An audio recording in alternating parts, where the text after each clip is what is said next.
Hello, Darlene. Well, hello, Brian. Look at us outside. I know being outside is pretty cool. It's very This cool. has been the first nice day, really nice day since we got home. Yeah, right? yeah.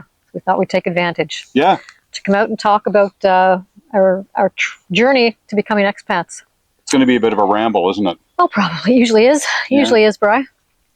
So yeah, we yesterday I guess we weren't like super clear. Like I tend to ramble. Find that hard to believe, but yes. So one of our subscribers, Wendy, right over in New Brunswick, she asked us some questions, and I guess what I wanted to do was break it down into a couple of components. Okay. So if you decide you think you want to be an expat, the first thing you've got to decide is where you think you want to go. Yes.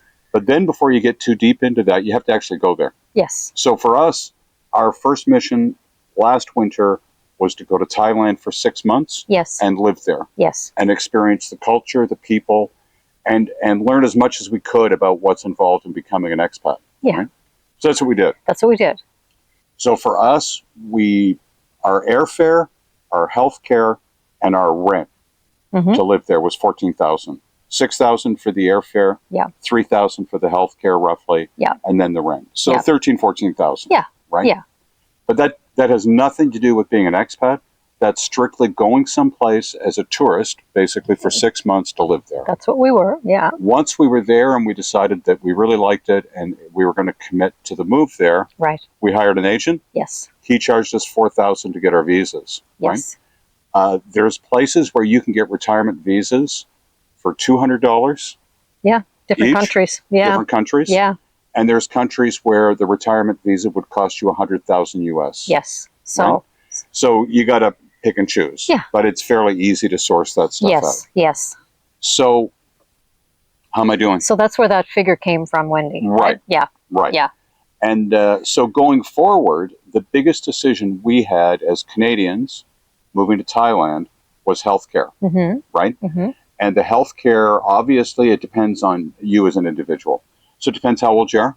Yes. And it depends on your health. Yes. Right? If you're super healthy and you're 50 years old, it can be affordable. For sure. If you're 70 years old like we are, 68, right? It starts to get really expensive. Yeah, yeah. And it does. There's a whole lot of pre-existing stuff that it doesn't cover.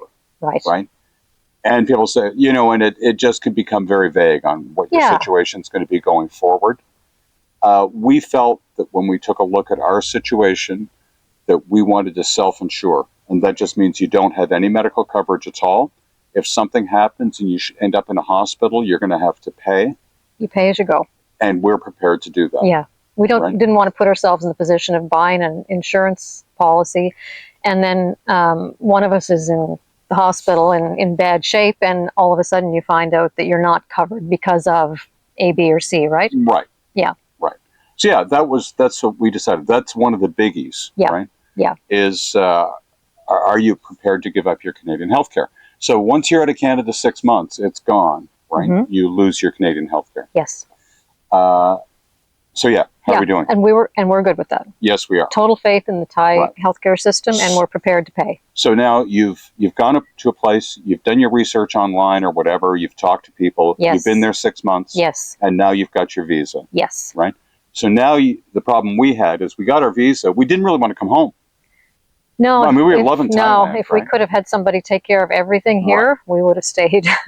Right, but we'd already booked our return flights. Yep. And we had an apartment, and we had a car and an RV and all the other stuff. All personal items. Yeah. So so we flew home. We have to sell everything, which we're in the process of doing now. We are.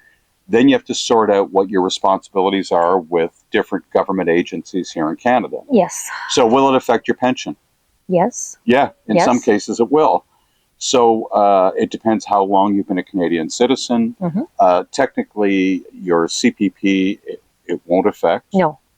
Survivor's benefit is part of CPP. It won't affect that. Correct. If you're receiving the guaranteed income supplement, you will lose all of that. Right? What else was in there? The OAS. The OAS, it depends how long you've been a Canadian citizen with your OAS. We've been forever, we were born so here, yeah, right? yeah. So it doesn't affect our OAS, but it may in some cases, right? I think the threshold is something like you have to have been a Canadian citizen for 20 plus years. I forget. I'm not sure. We didn't look at it that much. No, because we weren't, that didn't affect us. Right. So you're going to have to talk to somebody at My Service Canada. Yeah. And you're going to have to go through how it will affect your pension, right? Yeah. Then you've got to go in and see your bank, and you've got to Yes. find out what their requirements are. Yes. So our bank, actually, we decided it was easier to maintain a Canadian address, which Yes. is through a friend, Mhm. right? We're going to maintain our driver's licenses and have them valid by changing our address to our friend's address, Yes. right? And we can renew those licenses when we're abroad, Online. online, right? Yeah. And the bank wanted an address. Mhm. They want a Canadian phone number, Yes. which we were going to maintain. We did that using the Magic app. That was the most affordable way to do it, Yes. right? So we have to maintain that Canadian phone number. And that also, so when we were over there the first time, we just took out our SIM card and put in, we got a Thai phone SIM number, card, yeah. but none of our two-step verifications worked. No. So you go on to do a transfer or something at the bank, and you got hung up on that. Yeah. So you've got to make sure all of your banking is going to work when you're abroad. We went in and actually talked to a guy at our bank. He was super nice and helpful. They're right? great. Yeah. Everything we need to do, transferring funds. He discussed foreign transfers, Mhm. money orders for us, and Mhm. how to do that. And it was all fairly straightforward. Yeah. So we talked to CRA about our taxes, about our tax status. Mhm. Service Canada. Right. And that's something, well, CRA directly, right? Yeah. And got Service our Canada for the addresses pensions. and got our addresses changed. So everything seems to be working, right, at Yeah. this point. Yeah. But not a big deal. And anything that you have any concerns about, so some people, like our finances are fairly straightforward, right? Mhm. For some people, it might be, you might want to get an accountant that does that sort of thing. Yeah. But there are people out there that can help you with anything, right? Absolutely. So we went to the bank, My Service Canada, we spoke to somebody at CRA, Yep. and we figure we're good to go. Yes. Right. Our wills. Our wills. So we had to update our wills. And when we spoke to our lawyer, he also told us that anything that you have in Thailand Mhm. is not covered by the will here in Canada. Right. That if you're going to be transferring any amount of funds, you're going to be buying property there, then you need a Thai will with a Thai executor. So it's good to make sure that stuff is all Which doesn't affect us. We don't plan on owning anything Right. in Thailand. right. But you do have to look into those But things, you have to right? look into those things. Yeah. Yeah. Yeah. So it wasn't a big deal. And we've had the last, I guess we started looking at going to Thailand 2 months before we went. That was 6 months we spent there. So we've had 8 or 9 months to start getting things sorted. Yeah.